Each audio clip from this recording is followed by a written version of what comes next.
Hi, and welcome to Locusts Will Eat Your Money, Part 3. Okay, now that I have given you some definitions of the Old Covenant, the New Covenant, tithing and giving, we have a firm foundation on which we can build. And I can move on now to talk about tithing before the law of Moses. Now, people often preach wrongly that tithing was a practice that occurred before the law, stating quite erroneously that tithing is an eternal principle in God's kingdom. But close study of the scriptures reveal that actually there are only two people recorded as paying a tithe before the law, and those two people were Abraham and Jacob. Now, Abraham paid a one-off tithe to a person called Melchizedek.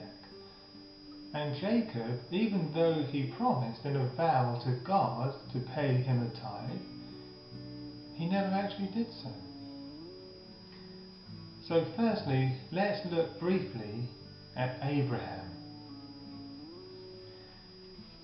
In chapter 14 of Genesis, we read an account of a battle between the kings of Shinar, Elasar, Alam and Goyim, and the kings of Sodom and Gomorrah, Admah, Zeboim and Bela.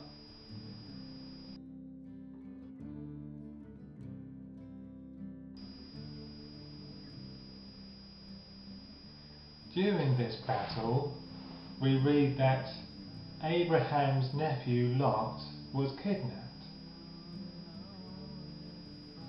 And when Abraham, then known as Abram, heard of this, he gathered all his trained men, 318 of them, routed the enemy and took Lot and all his people, as well as all the goods. And we read about that in Genesis chapter 14, verses 15 to 16. Now, after Abram defeated the enemy kings, the king of Sodom and King Melchizedek of Salem, which later became known as Jerusalem, went out to meet him. Melchizedek, priest of the God Most High, gave Abram bread and wine, and Abram gave him a tenth of everything. Now, it has been wrongly inferred from this passage that when Abram paid a tithe to Melchizedek, he was fulfilling God's eternal principle of tithing. Now, I just want to make the following observations regarding this passage. Number one, Melchizedek was not Christ. He was just a type of Christ. But actually, it doesn't matter who Melchizedek was.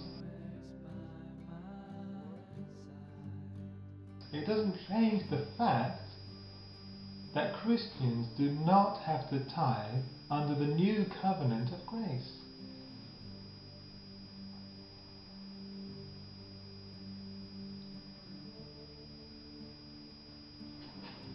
Number two, the tithe that Abraham paid to Melchizedek was not 10% of his income, but it was 10% of the spoils of battle. And furthermore, as we read further on in the chapter, we discover that he was not going to keep the spoils anyway. So the tithe cost him nothing. Number three, this was just a one-off tithe, never to be repeated.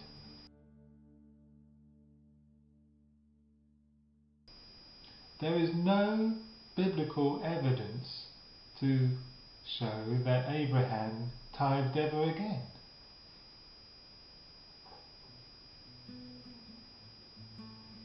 Number 4, God did not command Abraham to pay this tithe.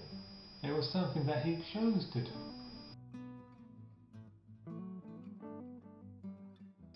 Number 5, the giving of 10% of the spoils of war was not an eternal principle, as God put a different set of rules in place regarding the spoils of war, as they are outlined in Numbers chapter 31.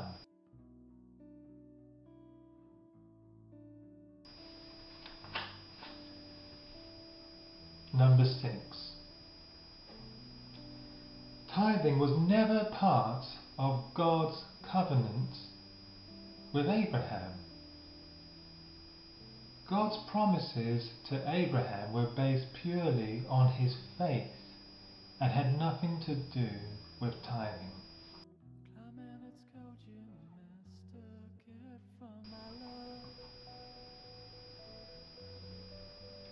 Okay, so to recap then, Abraham just simply paid a one-off tithe to this character called Melchizedek.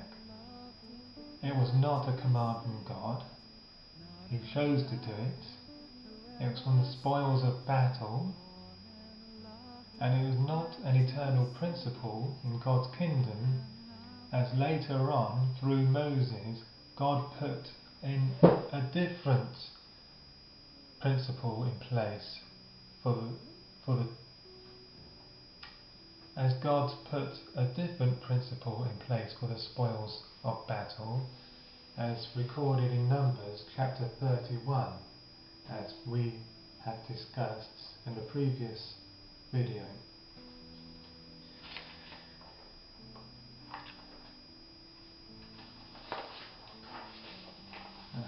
And in the next video, I'll talk about Jacob. Thank you for listening.